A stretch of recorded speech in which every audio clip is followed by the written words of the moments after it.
Hello, and welcome to LCTV News. I'm Jennifer Adler. In this edition of LCTV News, a medicinal marijuana shop on the Linway, Lin Relay Cancer Walk fundraiser, faulty alarm system blamed for vandalism, and more. The Lynn City Council voted to allow Mass Patient Foundation, Inc. to open a medicinal and recreational marijuana shop on the Linway. The vote occurred during the City Council's meeting on September 11th. During July of last year, the Council unanimously voted to grant Mass Patient Foundation, Inc. a special permit that would allow them to open a medicinal marijuana dispensary on the Linway. Mass Patient Foundation, Inc. was one of the two dispensaries approved by the Council last year. The other is Alan Rothenberg's Old World Remedies, Inc. With the approval from the Council, Mass Patient Foundation, Inc. agreed to sign a host community agreement. In the agreement, Mass Patient Foundation, Inc. agreed to hand the city 6% of its annual gross revenue from medicinal and recreational sales. Mass Patient Foundation, Inc. also agreed to pay the city $100,000 to put into effect the host community agreement. In May of this year, the Council voted unanimously to grant Alan Rothenberg's Old Remedies, Inc. a special permit to open a shop. The same agreement made with Mass Patient Foundation, Inc. was made with Alan Rothenberg's Old Remedies, Inc. This past Friday, the Lin Relay Cancer Walk fundraiser took place at the Knights of the Columbus. The Relay for Life, which began in 1985, raises money for cancer research and has become a nationwide event since its inception. In Lynn, the Relay began in 2002 at Red Rock Park. Residents and participants formed teams and circled around the walkway as many times as possible. This year's event at the Knights of Columbus was a traditional fundraiser that included dancing. The decision to have this year's fundraiser in a more traditional style was to attract a different crowd, according to Kay Rao, one of the organizers of the fundraiser. This year's event featured a chili cook-off, cupcake wars, cancer survivor recognition, raffles, and music. All the money raised will go to the American Cancer Society. This past summer, a group of juveniles broke into Lin English High School several days in a row, causing widespread vandalism throughout the building. Now, school officials are saying that a faulty alarm system is to blame for not detecting the group. School committee member John Ford had concerns about the non-response by security when the break-ins occurred. Lynn Public Schools Superintendent Dr. Patrick Tutwiler said the alarm system at Lin English was incorrectly programmed and therefore did not sound when the break-ins occurred. The juveniles were not detected after entering through a window in the back of the building, and the city's Inspectional Service Department and Lynn Police were not notified. As a result, a 13-year-old was arrested and charged with daytime breaking and entering and wanton destruction of property. Massachusetts law protects juveniles under the age of 12 from being charged with a crime.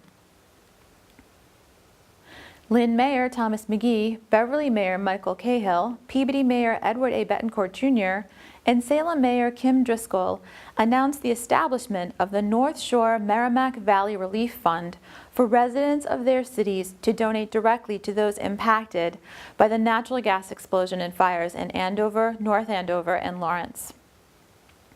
Those who wish to donate to this fund may do so by visiting any Eastern Bank location or visit www.salem.com to make an online donation. In an effort to keep Lynn safer, last week Mayor McGee announced a new emergency and urgent notification program that is being offered to city residents.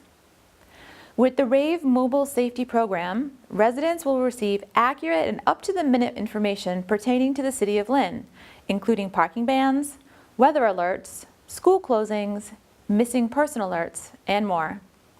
To sign up, visit www.smart911.com. And from the Lynn Police Department Police Log, on Monday, September 17th, a woman reported to Lynn Police that she had been the victim of an attempted drive-by shooting. The drive-by occurred near Goldfish Pond at Lafayette Park. The woman was not hit by gunfire. According to Lynn Police Lieutenant Michael Kimmick, The woman reported that she was shot at 3 times as a vehicle drove past her around midnight. The woman was also unable to provide a description of the subject due to the tinted windows on the vehicle. There are no suspects at this time, and the incident is under further investigation. On Monday, September 17th, the Metropolitan Area Planning Council held its second community meeting on the Union Hospital Reuse Planning Study at the Knights of Columbus. The purpose of the meeting was to get input from residents on the best way to utilize the land once Union Hospital is closed. LCTV was on the scene. And we've been invited here on behalf of the city to work with you all in regard to the future of the Union Hospital property. And don't tell me that it's not going to have an impact on what goes on in Lynnfield Street. I mentioned this before. Have you, when you said you looked at this, have you come down here and physically seen the morning commute and the evening commute on Lynnfield Street? I'll bet you haven't. You're, just as an observation, when you were talking about a lot more cluster housing or the smaller lots or potentially the duplexes, things like that, your voice perked up because obviously it's financially advantageous to have more development. The North Shore Veterans Appreciation Parade was held in Lynn. The parade went along Western Avenue from Federal Street to Chestnut Street and ended at Lin English High School. Hundreds came out to watch the parade and even more participated. There were marching bands, military vehicles, reenactments, and more. Veterans from various wars were honored for their service to our country. The event was organized by the North Shore Veterans Appreciation Day Committee and Lynn's Department of Veteran Services. LCTV was on the scene.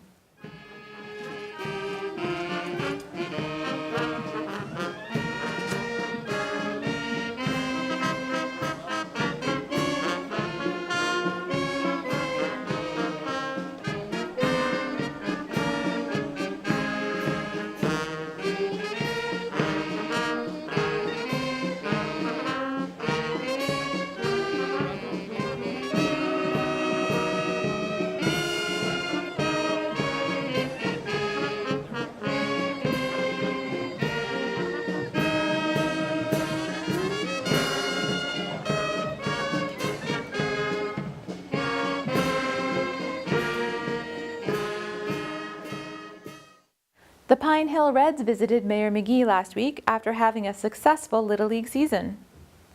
Mayor McGee signed a citation for the Little League, and LCTV was on the scene. You want to say a little bit about the team? Yeah, so we had a great year. It was our goal to come in and win the city series, and we accomplished it. Yeah, we went 23-1 this year. That's awesome. I think 17 games by the mercy rule. Outscored by how many? We had 5 no-hitters this year. 3 by Juniel and 2 by our little guy right here, Willie Pena. This is a citation from the mayor. Be it known that I extend my most sincere congratulations and great appreciation to William McCafferty in recognition of the 2018 Lynn City Series champions Pine Hill Reds. And the entire city of Lynn extends its best wishes for continued success, joy, and happiness. And I'm honored to have signed it myself and dated September 18, 2018. Again, being from Pine Hill for 58 years and watching the league over the years, it's great to see you guys bring home the championship to Pine Hill. Congratulations. That's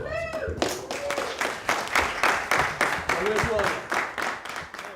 The Downtown Lynn Cultural District received a donation of $5,000 from Wheelabrator, and LCTV was on the scene. The things we do is we donate money back to communities that are customers of ours, basically to say thank you for being a long-term customer, and you know, things similar to this, which is cultural and different budget items that the communities you know, maybe can't fund, that we could help a little bit. So it's I have a great job giving money away. I know. We're glad you're here. It's gonna go a long, long It's exciting with what's happening with the Arts and Cultural District. Absolutely. And you know, we had our second Beyond Walls Festival, but just as importantly, that's been, such an exciting and dynamic event in the last couple of years, but so many other great things happening with our history, throughout the community, arts and culture, so this is really an opportunity to use these dollars to continue the great work that's happening. Yeah, it's definitely important to revitalize a lot of these old downtowns, and bring it back. Right. Mayor McGee sat down with LCTV to give his monthly city update. Here is Mayor McGee with the city update. Hi, this is Mayor Tom McGee. I was chosen recently as one of the 6 mayors to participate in the Mayor's Institute on City Design. The Mayor's Institute on City Design is a leadership initiative at the National Endowment for the Arts in partnership with the United States Conference of Mayors. Since 1986, the MICD has helped transform communities through design by preparing over 1,100 mayors to be the chief urban designers of their cities. At the Institute, I was able to present case studies on the areas surrounding the waterfront, development, the downtown area, and the Linway.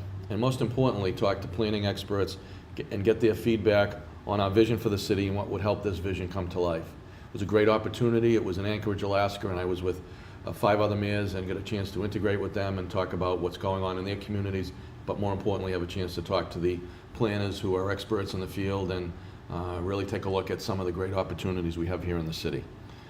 This trip was the latest in economic development efforts that we've made in Lynn since I took office in January. When I took office, I knew that it was critical to put Lynn in the best possible situation to attract both residential and economic and commercial development. So it's another chance to really speak with experts and talk about the great opportunities that we see happening here in Lynn. We had a public meeting on September 17th to continue the discussion of the future of the Union Hospital site. It was great to see residents come out and actively participate in those discussions. It's very important the community's voice is heard. That input is really an important part of the process. Please stay informed and be on the lookout for online forms that will be coming to collect residents' input. So really want to have your opportunity to hear your voice and help us make some decisions on what we see as the best possible use for that site that fits in the neighborhood, but also is an important piece of the community as we start to develop and plan for the future of that site. We've recently chosen the consultant UTL to work with us on our public waterfront master plan. There was a public meeting last week to discuss updating our waterfront master plan. The public participation in these meetings is very important, and I'm excited to have all of the citizens and the community's input as we look towards the opportunity on our waterfront. And again, we'll provide you with as much information as possible to assist us, but more importantly, to get your input in updating this waterfront master plan. Not only that we get a master plan in place, but we create a plan that has actionable items that allows us to really get the ball moving on many of the sites on that 300+ acres of underdeveloped waterfront on our Linway. A couple of weeks ago, or there was within the last couple of weeks, there's been public meetings related to 2 proposed improvement plans for Western Avenue and also Broadway at the Euclid Avenue, Broadway, and at Jenner Street. These projects will be submitting to what's called the TIP process to the Metropolitan Planning Organization to get federal and state dollars to help us work and reimagine those corridors and upgrade and improve them for the city of the citizens in the city of Lynn. And these meetings that were held provide area residents and businesses with an opportunity to become acquainted with the proposed projects, discuss the project scope of work, and ask questions. These meetings also provide representatives of the city and World Tech with residents' input regarding local concerns and project matters. Again, this is these projects, which I think would be great, related to state and federal dollars coming to the city, but it's really important that everybody that will be impacted, both in those corridors, but just as importantly throughout the city, be a part of this process and allow us to get the information out to World Tech and help us develop a plan that works for all of us.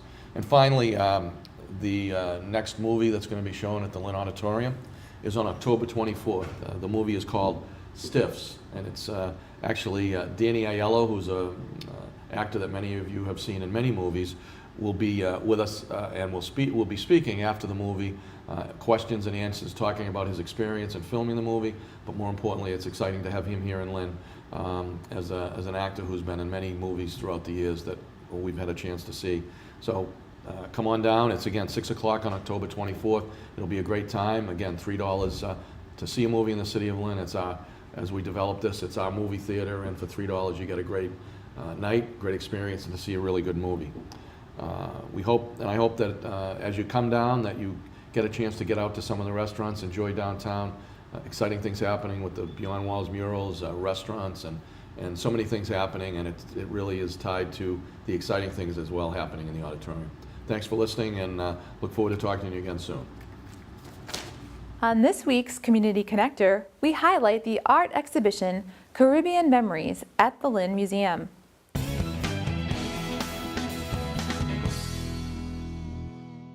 It's a very special night tonight, and we are very, very proud of the artists that are here tonight, also the community that have come to support them. The reason we having this art exhibition is because we're celebrating, this is the first day that we're starting to celebrate Hispanic Heritage Month. Y hablando de esta pieza, talking about this piece, it inspired me about the situation that is occurring in my country. Here we see is a river. It's like a sewer system, that's what it's called, where toxic waste comes out. Mis temas son temas inspirados en la historia. My theme was inspired by the history of Lynn. It was one of the first shoe fabrication in the USA. These arts talk about the richness of our country, the Dominican Republic and other places in the Latin American countries. Y este es sobre alguien que sueña con. This is someone who dreams for faith, hope, and liberty by coming to a new country. We try to bring all the good about the Latino community working in this country. Pero sin dejar de perder lo que es la esperanza con la República Dominicana. Do not lose hope like in the Dominican Republic. It represents the colors with the mask. Like a mask, in this case, it will be like a person going in a place using a mask. Tiene una muy bonita historia, eso me inspiró a hacer zapatos con. It has a beautiful history, so it inspired me to do shoes with fabrics.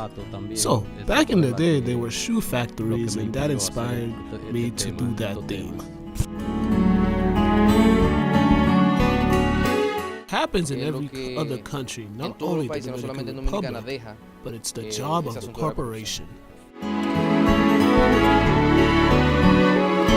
I am fascinated with other paintings that are related to the same thing, and with that I identify with.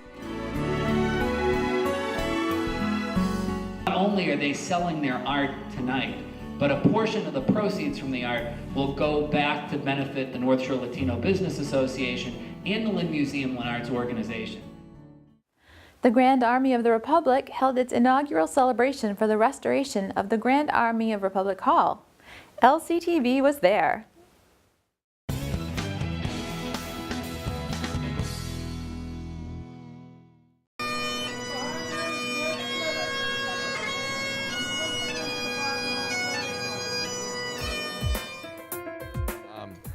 Great to be here today to listen to Frederick Douglass's words, but more importantly to highlight this great, beautiful Grand Army of the Republic building that's such a strong cornerstone of our history in this community.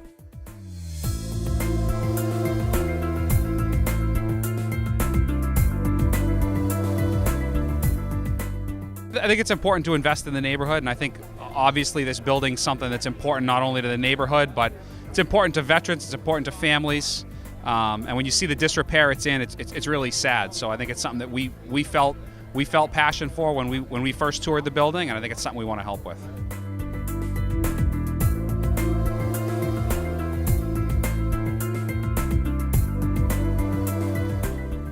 I knew nothing about the Civil War growing up in Lynn. unfortunately. But since then, I've been there a couple of times. It's very powerful because there's so much history around the Civil War.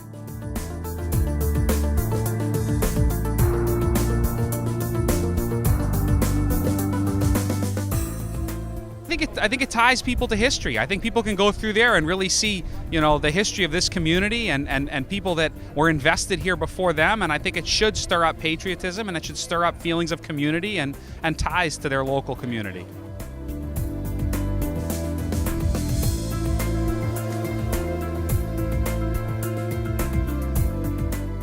It's really an amazing resource that I think most in this community may not be aware of. It's in need of dollars, and it's in need of a lot of attention.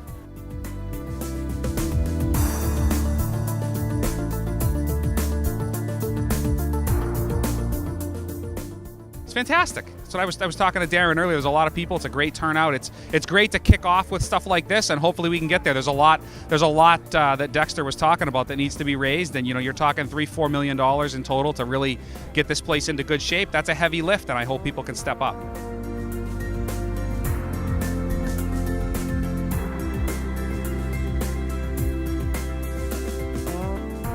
It's a real good memorial and remembrance of these soldiers who fought for the country, who fought for freedom, and who came back and wanted to keep that feeling alive and bring it to Lynn.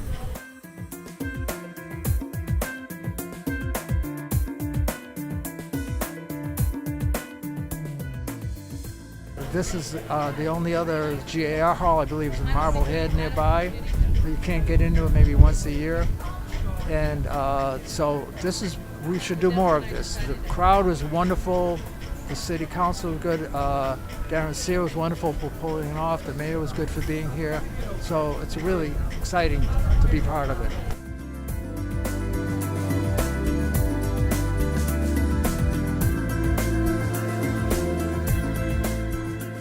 It's a great event today, and I'm sure we're going to continue to focus on this great building over the next months and years to try and make it what we know it should be, a place where people can come and enjoy and really reflect on the rich history in this community. On this week's Lin Lineup, host David Riley Jr. sat down with Michael Lawrence and Jessica Gerardo. Here's this week's Lin Lineup.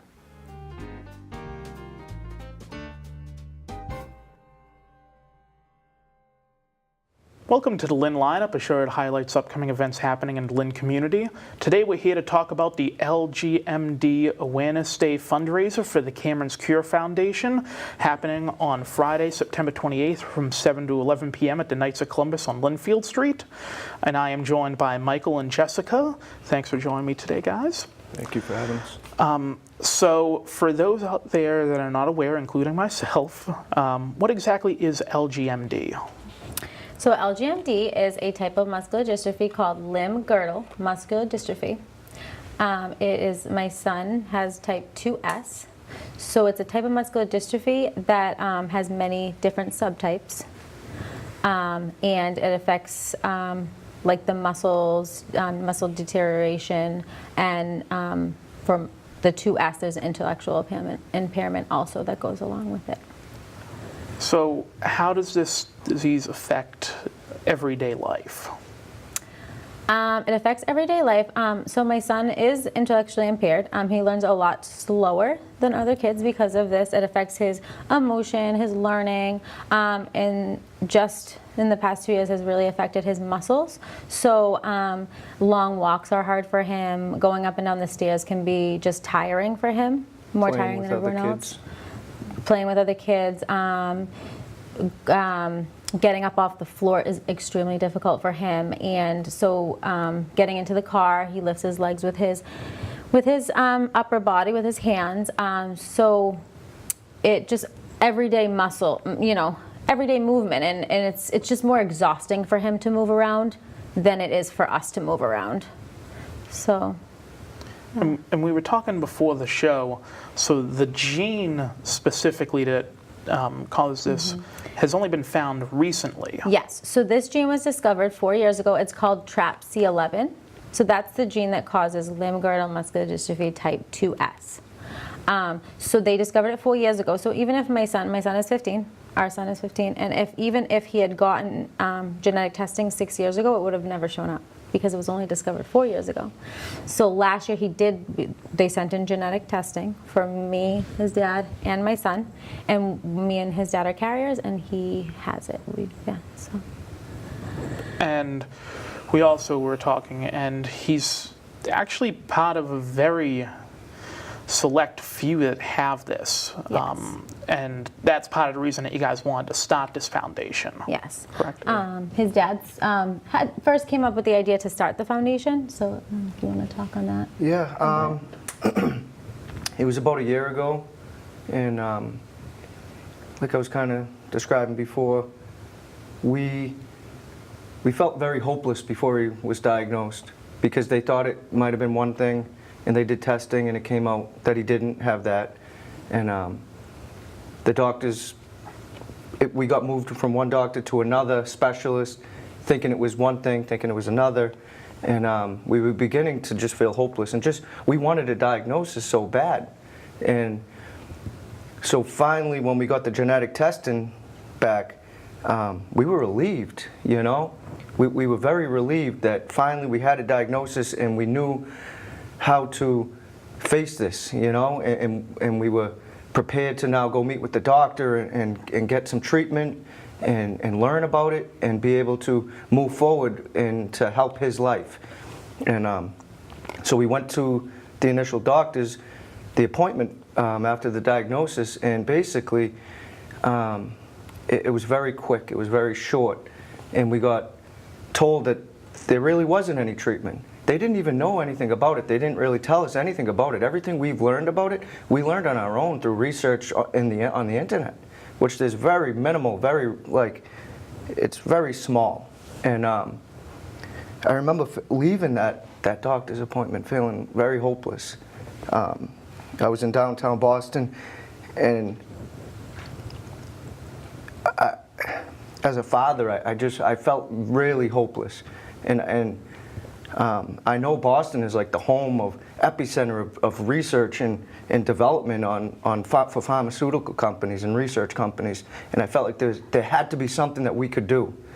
I remember I came up with a pie face challenge, just thinking just to spread awareness, you know, and then through that pie face challenge, it kind of went a little bit viral in the muscular dystrophy community, where a father in California reached out to me and explained to me that I could start a charity, we could start a charity, and he kind of guided us through the process. And then a year later, now we're here. Camron'sCure. So, again, this is going to be a fundraising event. Yes. And the proceeds are going to be going towards research, which we talked about is really promising. Yes. So this is actually our kickoff fundraiser. So this is we've been selling T-shirts, Camron'sCure T-shirts, for a while now. So this is going to be our, so the limb-girdle muscular dystrophy community, the awareness day for the U.S. is that weekend. It's on that Sunday. So that's why we're having the fundraiser. It's the kickoff for Camron'sCure, but it's also the limb-girdle muscular dystrophy awareness weekend, kind of. So we planned it this weekend, you know, the weekend of September 28th for a reason.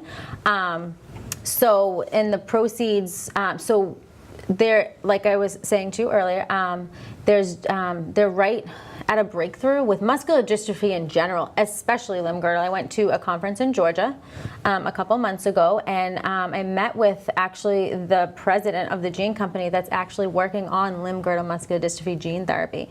And they're actually they're going to insert the correct gene into a couple children very soon that have limb-girdle muscular dystrophy, a different type. And then the next 6 months will tell. But they've done it with Duchenne's muscular dystrophy already, and they see improvements. Kids that can't even walk are running. So they've showed videos, yes. And so the proceeds will go to gene therapy. We would like it to go to 2S, but we realize that at first what we have to do is we have to support the limb-girdle muscular dystrophy, the trials of the other types, because the more they learn about any type of limb-girdle muscular dystrophy, the better for 2S, because they'll eventually get to our type, you know? So the proceeds will go to gene therapy research in limb-girdle muscular dystrophy.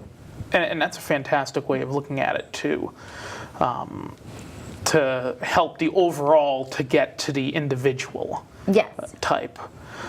So we only have about maybe 2.5 minutes or so left. So let's talk about the actual fundraising event.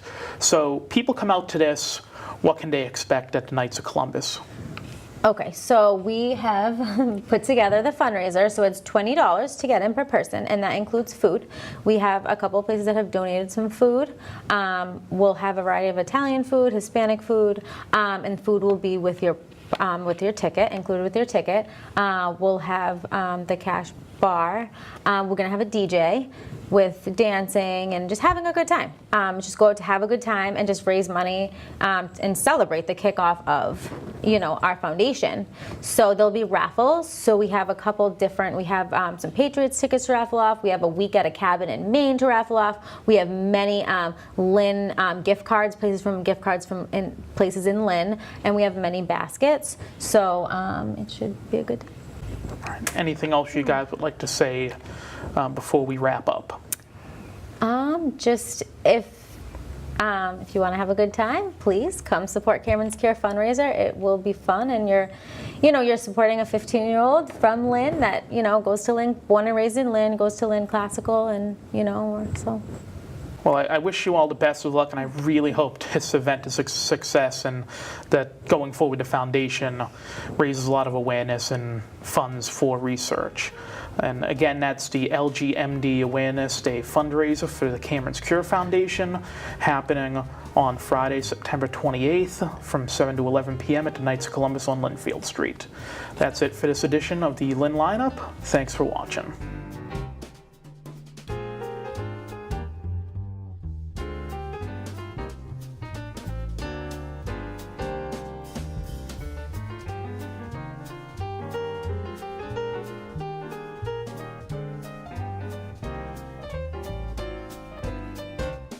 And now for some upcoming local events.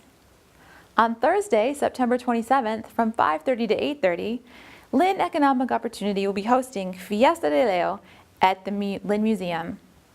The event will feature Mexican street fair fun, food, and more. All the proceeds from this event will go to Lin Economic Opportunity. On Friday, September 28th from 6 to 8 p.m., the Frederick Douglass 200th Committee will reenact a protest by Frederick Douglass during which he refused to get off his first-class train. This event will be taking place at the MBTA commuter rail station on Exchange Street. Lin Housing Authority will be holding a public meeting on Wednesday, September 26th from 6 to 8 p.m. to discuss the Lin Waterfront Master Plan. And on October 8th, LCTV will be holding its monthly Paramount film screening series. The movie of choice for October will be Hereditary. Doors open at 6:30 p.m. and the movie begins at 7 p.m. Thank you for watching the LCTV News. I'm your host, Jennifer Adler. Like us on Facebook and subscribe to our YouTube channel and go to our website, www.lintv.org, to find out all the great things we are doing here at LCTV. Have a great day.